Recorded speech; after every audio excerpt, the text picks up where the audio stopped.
हो रही है भारत बांग्लादेश की सीमा से। वहां पर कुल 2216 किलोमीटर बॉर्डर है। इसमें से 1653 किलोमीटर बॉर्डर बन चुकी है और 563 कहां बाकी रही है मान्यवर मालूम है? केवल और केवल एक राज्य बंगाल। যেখানে বিএসএফ আছে ওদের ধারে কাছে যাবেন না। এখানে একজন স্বরাষ্ট্রমন্ত্রী আছেন, তিনি করতে পারেন না এমন কোনো কাজ নেই। তার দু চোখ দেখলেই মনে হয় ভয়ঙ্কর। नमस्कार, आपके साथ मैं रोहित कुमार, आप न्यूज़ फॉर नेशन पर।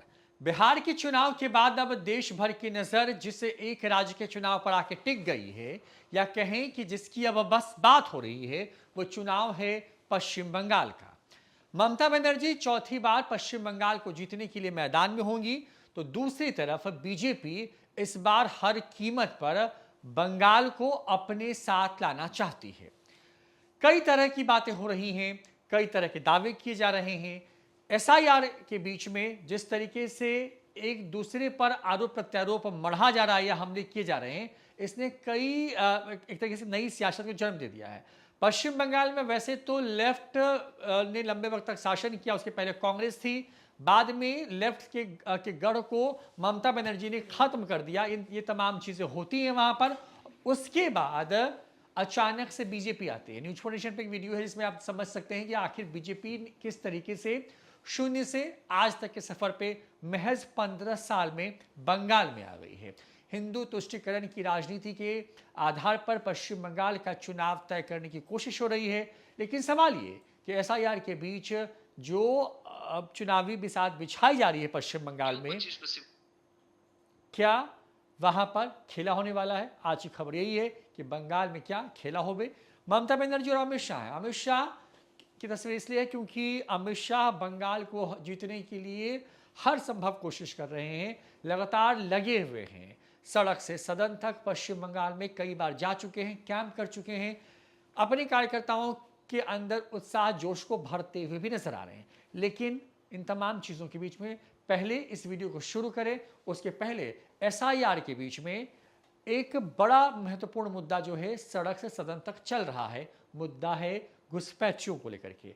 पश्चिम बंगाल के बारे में कहा जाता है कि वहां पर रोहिंग्या हो या बांग्लादेश के घुसपैठिए जो हैं वो सबसे ज्यादा हैं। इसके पीछे ममता बनर्जी की तुष्टीकरण राजनीति को जिम्मेवार ठहराया जाता है रहा है। ये कहा जाता है बीजेपी की तरफ से कि ममता बनर्जी फर्जी वोटरों के सहारे चुनाव जीतती हैं।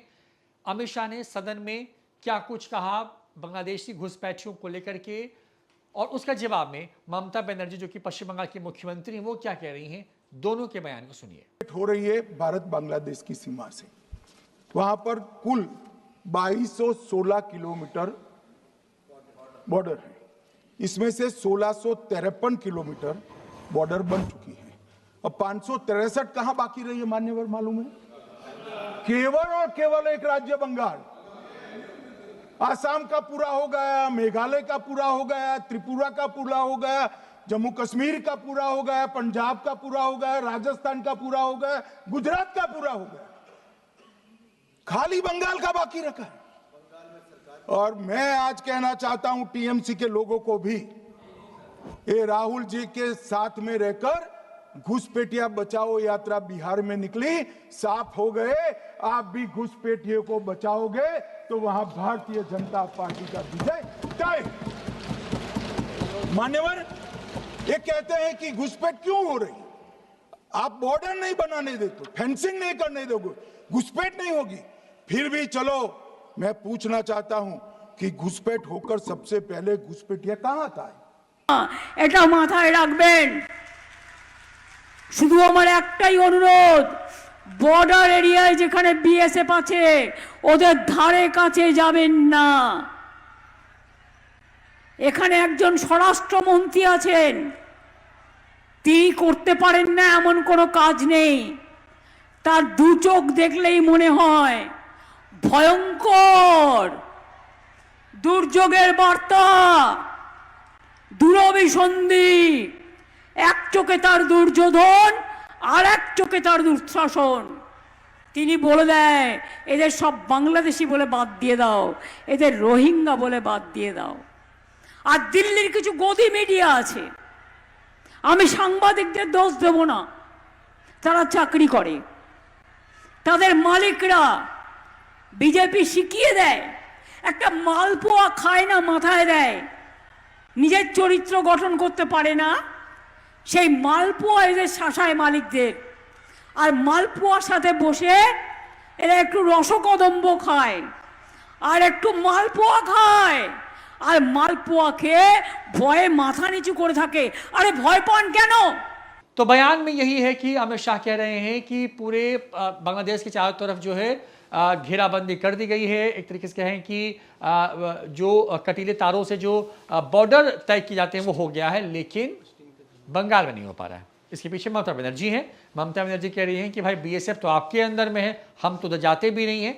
बड़ा हमला बोला है ममता बनर्जी ने और कहा है कि कुछ मीडिया वाले जो दिल्ली में बैठे हुए हैं वो इस तरह का नैरेटिव चलाते हैं, तय करते हैं। देवांशी जुड़ेंगे हमारे साथ में जो बताएंगे कि आखिर पश्चिम बंगाल में हो क्या रहा है और बिहार से एक बड़ा ऐलान क्या हो गया है जिसने पश्चिम बंगाल की सियासत को थोड़ा और गर्म, वहाँ पे जो चर्चा है वो शुरू करा दी है, या कह सकते हैं आपकी थोड़ी इसमें गर्माहट ला दी है। देवांशु, क्या हुआ बंगाल में?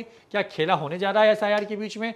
ममता बनर्जी और अमित शाह आमने सामने एक दूसरे के हैं, क्या ऐसी स्थिति है वहां पे? देखिए, एसआईआर को लेकर जो बीते 10 दिसंबर को संसद में जो अमित शाह ने भाषण दिया, उसके बाद 11 दिसंबर को ममता बनर्जी रैली में जो है वो सिलसिलेवार तरीके से आधा घंटा का जो है वो भाषण रहता है और सिलसिलेवार तरीके से जो है अमित शाह की बातों का जवाब देते। 2 बिन में हमने इंपॉर्टेंट जो महत्वपूर्ण जो बयान रहा ममता बनर्जी का सुनाया, हालांकि वो बंगाली में है लेकिन फिर भी हल्की वो समझ में आ जाएगा, गौर कीजिएगा तो आपको समझ में आएगा।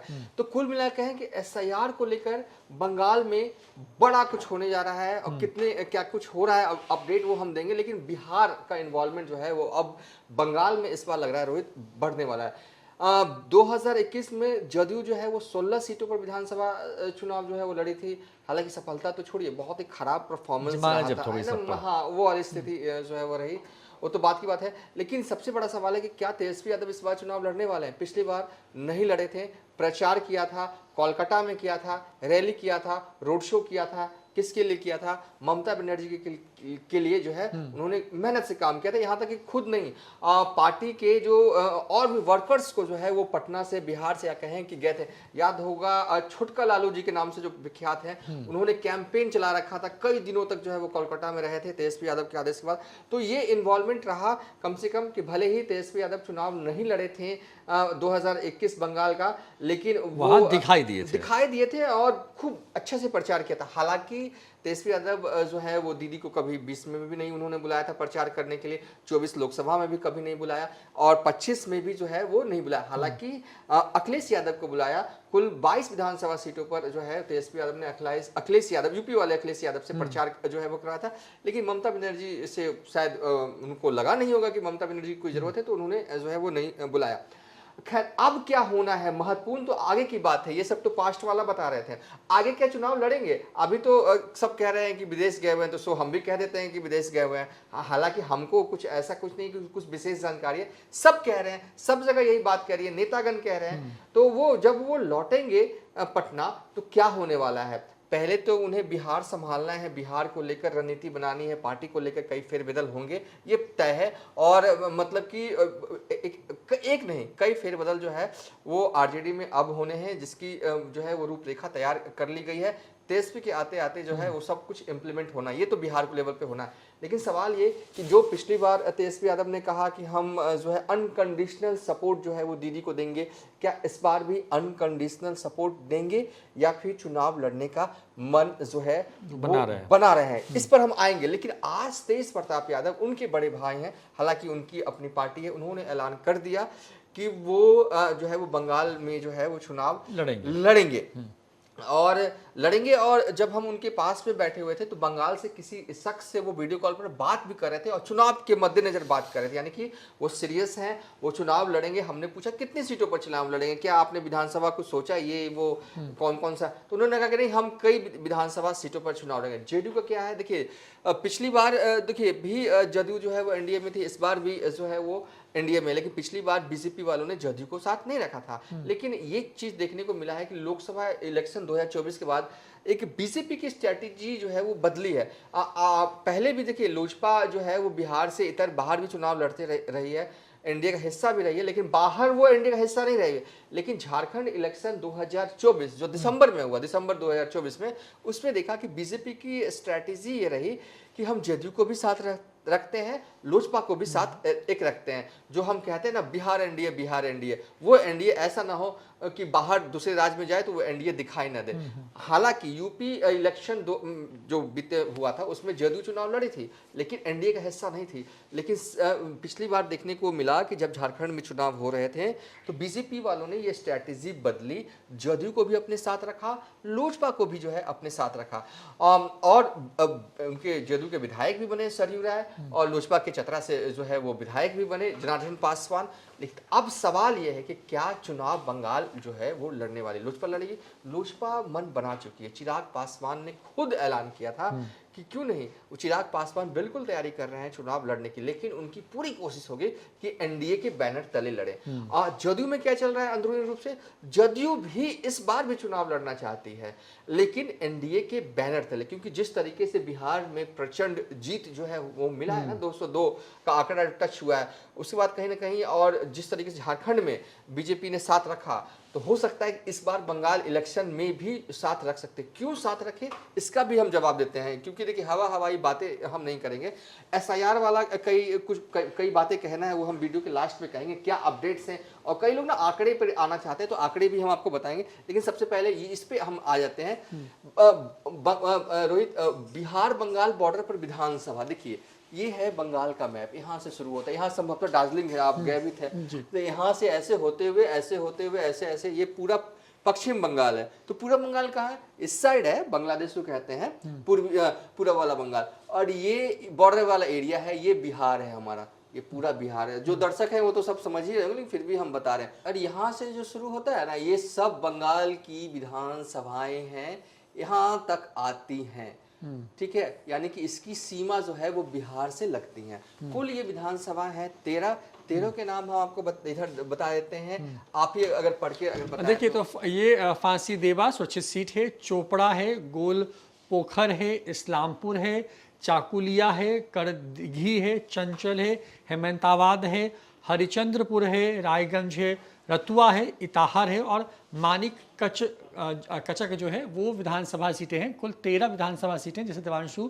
इस नक्शे में बता रहे हैं, जो बिहार से और बंगाल को एक तरीके से जोड़ती हुई जो विधानसभा हैं वो कुल 13 हैं, और वे 13 ये विधानसभाएं जो कि बंगाल और बिहार के बॉर्डर को शेयर करती हुई बनती हैं। और इसमें इंपॉर्टेंट ये है रोहित कि इन 13 विधानसभा में सिर्फ एक ही विधानसभा है जहां पर बीजेपी के विधायक हैं। ये इस सीट पर बीजेपी के एमएलए हैं, एमएलए का नाम जो है वो दुर्गा मुर्मू है, बाकी सब पे जो है ना रोहित कब्जा है टीएमसी। कब्जा पिछली बार बहुत शानदार जीत भी हासिल की थी बंगाल में, मतलब प्रचंड बहुमत आया था। टीएमसी के विधायक हैं, और इन 13 विधानसभा सीट में एक ऐसी विधानसभा सीट है, चकुलिया कहीं होगा, यहाँ पर जदयू ने चुनाव लड़ा था। वोट आया था 2021 पिछला बार चुनाव था 2021 में, मात्र इतना, मतलब 1000 वोट भी नहीं, 1000 वोट भी नहीं आया था। तो अब क्योंकि बीजेपी ने अपनी स्ट्रैटेजी झारखंड इलेक्शन में बदली है, तो हो सकता है अंदरूनी तौर पर जो है ना सब कुछ बातचीत सब कुछ हो रहा है, और हालांकि ये अभी ऊपरी सतह पर नहीं है, क्योंकि चुनाव में होने में अभी मुझे लगता है कि करीब लमसम 100 दिन का वक्त है। बिहार में तो हमने देखा चुनाव के 20-25 दिन पहले क्या हो रहा था सीट शेयरिंग को लेकर। तो अभी चाहे वो जदयू हो चाहे वो लोजपा हो, दोनों चाहती है कि वो एनडीए के बैनर तले बंगाल में एंट्री करे, अकेले उतरना नहीं चाह रही है, क्योंकि कोई कैंडिडेट उनके लिए ऐसे नहीं। यूपी में बहुत मजबूरी हो गया था, क्योंकि यूपी में बहुत ही स्ट्रांग दबंग कैंडिडेट जो है वो जदयू के पास थे, तो अगर एनडीए नहीं रखती तो फिर भी अकेले लड़। लेकिन क्या सवाल है, इस बार जदयू के पास कुछ ऐसे कैंडिडेट हैं जिनके लिए वो लड़ सकती है, तो ऐसा मुझे नहीं दिख रहा, शायद हो भी। लेकिन कहने का हमारा तात्पर्य रोहित यही है कि जदयू हो या लोजपा, दोनों चाहती है कि भले ही 1-2 ही सीट मिले, लेकिन वो साथ मिले। कुछ हिंदी पट्टी वाले सीटें की डिमांड जो है वो कर सकते हैं, तो ये सब बातचीत चल रही है। तो ये है, अब आरजेडी के साइड क्या कर रहा है, तो आरजेडी के साइड ये चल रहा है कि हालांकि जो बंगाल आरजेडी के जो प्रदेश अध्यक्ष हैं वो चाहते हैं कि इस बार आरजेडी जो है वो चुनाव लड़े। फैसला तेजस्वी यादव को करना है, और कुछ सीटें भी हैं हिंदी भाषी सीटें हैं, वहाँ से जो है वो आरजेडी चुनाव लड़ना चाहती है बंगाल में। अब देखना है फैसला तेजस्वी यादव को करना, क्योंकि होता क्या है कि तेजस्वी यादव के साथ दिक्कत यह है, तेजस्वी यादव के संबंध जो है वो ममता बनर्जी के साथ बहुत ही अच्छे हैं। अब सवाल, पारिवारिक संबंध। हाँ, अब सवाल है कि जो एनडीए जो बीजेपी ने किया लोजपा और जदयू के साथ झारखंड में, क्या दीदी आरजेडी के साथ करेंगी बंगाल में एक सीट पर भी? क्या एक सीट भी आरजेडी को देने को तैयार होंगी? अब ये तो अब क्या कहें इस पे, ममता बनर्जी को पता होगा। हाँ पता होगा। तो अभी चीजें मेकिंग वाली प्रोसेस में है, सब अपने हिसाब से। अब मुझे लगता है आरजेडी को अगर 2 भी सीटें दी जाएं तो वो लड़ लेगी ममता बनर्जी के टीएमसी वाले बैनर के तले, लेकिन अकेले अगर लड़ने की बात आएगी तो हमें नहीं लगता कि इस बार भी जो है तेजस्वी यादव लड़ेंगे। बहरहाल ये अपडेट बिहार की क्या भूमिका होने जा रही है बंगाल में, ये उस पर रहा। अब तेज प्रताप लड़ेंगे, वो पहले शख्स हैं जिन्होंने ऐलान कर दिया वो लड़ेंगे तो लड़ेंगे, और उन्होंने कहा है तो वो पक्का लड़ेंगे। बाकी दल जो है अपनी अपनी तैयारी कर रहे हैं, जहां जिनकी गोटी बातचीत सेट हो जाए उस हिसाब से चीजें जो है वो होंगे। अब अगला जो हम बताने जा रहे हैं एसआईआर को लेकर, जैसा कि टूविन दिखाया, संसद में अमित शाह ने कहा कि ममता बनर्जी जो है वो बांग्लादेश और बंगाल के बॉर्डर पर वो तार लगाने नहीं दे रही, यानी फेंसिंग करने नहीं दे रही है। ममता बनर्जी कहती है रैली में कि इसमें हमारी क्या भूमिका हुआ है, तार लगा, सब झूठ बोल रहे हैं, सब मतलब कि और भी मतलब दुर्योधन और तमाम हाँ वो चीजें कहीं, तो वो चीजें कह रही हैं। एसआईआर को लेकर बंगाल में हो क्या रहा है उस अपडेट के साथ रोहित, ये हो रहा है बंगाल में, आप पढ़ें, बहुत ही इंपॉर्टेंट डाटा है, कोई मिस ना करें। हो ये रहा है बंगाल में कि देखिए ये ऐसा नक्शा समझिए पहले कि ये जो पश्चिम बंगाल आप देख रहे हैं ये मोर और लेस जो है ये पूरी तरीके से बांग्लादेश है। यहाँ तक ये नॉर्थ ईस्ट के कुछ राज्य हैं, यहाँ पे सिक्किम और ऊपर के हिस्से में है। हो ये रहा है बंगाल में कि बंगाल में 7.66 करोड़ जो है फॉर्मों की जांच हो रही है, यानी कि कुल इतने मतदाता हैं वहाँ पे जिनकी जांच हो रही है। बंगाल में 56.37 लाख वोटर जो हैं संदिग्ध मिले हैं, यानी कि करीब करीब जो है आधा करोड़ से ज़्यादा जो लोग हैं पश्चिम बंगाल में संदिग्ध पाए गए हैं। यह आंकड़ा कुल वोटर है, यानी कि जो ये फिगर आप देख रहे हैं उसका 7.75% होता है। यहाँ पे हर सीट पर अगर इसको एक एवरेज निकाल के देखते हैं तो करीब 19 हज़ार जो वोट है वो माइनस हो जाता है, यानी कि जो कुल विधानसभा सीटों पर जो कुल मतदाता हैं अगर इस फिगर को आधार मान लें तो मोर और लेस 19,000 वोट जो है वो हर विधानसभा वाइज जो है वहाँ पे कम हो जाएगा। 56 लाख में 23 लाख जो है मृतक हैं, यानी कि ये अब नहीं है इस दुनिया में, यानी कि बाकी के जो कुल 33 लाख वोटर हैं वो जो है ये संदिग्ध हैं और इनके बारे में ही निकल के चीज़ें आ रही हैं कि इनके फॉर्म की जांच होगी, क्योंकि पश्चिम बंगाल की डेमोग्राफी कई विधानसभा सीटों पर बहुत तेज़ी से बदली है। कई ऐसे इलाके हैं जहां पर जो कि खास करके बांग्लादेश से सटे हुए इलाके हैं, उन ज़िलों में जो डेमोग्राफी है हिंदू वर्सेस मुस्लिम के हिसाब से अगर आप समझें तो 60-40, 70-30, 75-25 इस तरह की भी कई विधानसभाओं की स्थिति है वहाँ पर। बीजेपी ये तर्क गढ़ रही है वहाँ पर कि पश्चिम बंगाल में ममता बनर्जी ने अपने फायदे के लिए घुसपैठियों को वहाँ का वोटर बनाया है। और अमित शाह जिस बात को लोकसभा में जब चुनाव सुधार पर चर्चा हो रही थी और जिस सुधार की चर्चा को पूरे विपक्ष की तरफ से एसआईआर पे मोल्ड किया गया, उसमें वो कहते हुए नजर आ रहे थे कि वो लोगों को डिटेक्ट करेंगे, यानी कि उनको पहचानेंगे, फिर उनको वोटर लिस्ट से डिलीट करेंगे, दूसरा चरण, और तीसरा चरण होगा जब उनको वो डिपोर्ट करेंगे। बड़े बड़े नेता जो हैं बीजेपी के, वो जिसमें गिरिराज सिंह जैसे बड़े नाम शामिल, वो कह रहे हैं कि वहाँ पर तो एनआरसी भी कराएंगे, यानी कि जो स्थिति असम में हुई थी वैसी स्थिति आने वाले दिनों में जो है पश्चिम बंगाल में हो सकती है। और ये इन चुनावों का मुद्दा होने वाला है देवांशु। हाँ बिल्कुल, यही इस चुनाव का मुद्दा है और एसआईआर को लेकर। लेकिन जो एसआईआर जिस तरीके से बिहार में हुआ उस तरीके से बंगाल में तो होगा नहीं रोहित, क्योंकि देखिए अब जो आरोप ममता बनर्जी लगा रहा है, देखिए जो भी है ये सब एसआईआर होना है उसमें बीएलओ की भूमिका होती है और बीएलओ किसके अंडर काम करता है ये भी किसी से छुपा हुआ नहीं है। बहरहाल एसआईआर को लेकर बंगाल में सियासत जो है वो जमकर हो रहा है। इस आंकड़े के जरिए एक बात हम बस महत्वपूर्ण ये कहना चाहते हैं कि आंकड़ा कुल वोटर का जो है वो इतना फीसदी है। देखिए 2% तो सरकार बनती और गिरती है और ये महत्वपूर्ण है, इस पर आप कुछ कर नहीं सकते, चाहे दीदी हो चाहे कुछ हो। जो लोग मृत पाए गए हैं तो पाए गए हैं। अब जो सियासत होनी है इसको लेकर होगा, अब देखना है कैसे क्या होता है। और वो भी फाइनल लिस्ट उसकी फरवरी के आखिर में आनी है। हाँ। तो अभी तो ये चल रहा है, ये प्रोसेस ऑन गोइंग है। मतलब ये फिगर बढ़ भी सकता है, कम भी सकता है। हाँ। क्योंकि यही बड़ी बात है ना कि ममता बनर्जी कह रही हैं कि आज का जो बयान हमने दिखाया देवांशु, उसका एक पार्ट ये भी था कि ममता बनर्जी कहती हैं कि हम ऐसा वैसा से डरते उड़ते नहीं हैं, बंगाल में किसी की नहीं चलेगी, यानी कि बंगाल में बस दीदी की चलेगी, वो ये कह रही हैं। बिल्कुल दीदी की चलेगी, हम ये ठीक है मान भी लें, सब कुछ है, एसआईआर तो मुद्दा है ही, लेकिन जो डुप्लीकेट बाबरी मस्जिद बंगाल में जो बन रहा है, जो हुमायूं कबीर बना रहे हैं, उससे तो डरती है कि नहीं डरती है? अगर नहीं डरती है तो रैली में क्यों आधे घंटे की रैली में उस मुद्दे को टच तक नहीं किया? वो कहीं ना कहीं पिच जो है वो बीजेपी के लिए तैयार हो रही है, जाने अनजाने ही सही। चाहे अब जैसा कि आरोप बिहार के भी कई नेता जो आरोप लगा रहे हैं, एमएलसी कारी साहब ने कहा कि बीजेपी के इशारे पर हुमायूं कबीर काम कर रहे हैं। अब आरोप प्रत्यारोप चुनाव में लगते हैं, वो बात और है, लेकिन इस मुद्दे पर लेकर टीएमसी जो है बिल्कुल खामोश है। जो डुप्लीकेट बाबरी मस्जिद जो है वो बंगाल में जो है वो बन रहा है, अब उसका क्या असर होना। देखिए ओवरऑल इस वीडियो में रोहित हमने क्या बताया, हमने ये बताया कि एसआईआर को लेकर जो अपडेट्स जो हैं आंकड़ों के हवाले से कितना कितना है वो बताया, और बंगाल और बिहार के सीमावर्ती बॉर्डर इलाके बताएं, और क्या चल रहा है बिहार की रीजनल पार्टियों के मन में, इस बार किस तरीके से कूदने जा रही हैं, ये भी जो है वो रियल अपडेट जो है हमने जो है वो इस वीडियो में बताया। बाद में और भी एपिसोड बनाएंगे, जैसे जैसे अपडेट हमारे पास आते हैं, जैसे जैसे नेताओं के आरोप प्रत्यारोप आते हैं, हम वीडियो जो हैं वो बंगाल इलेक्शन 2026 को लेकर लगातार जो है वो बनाएंगे। लेकिन अभी फिलहाल इस वीडियो को वाइंड अप कर रहे हैं।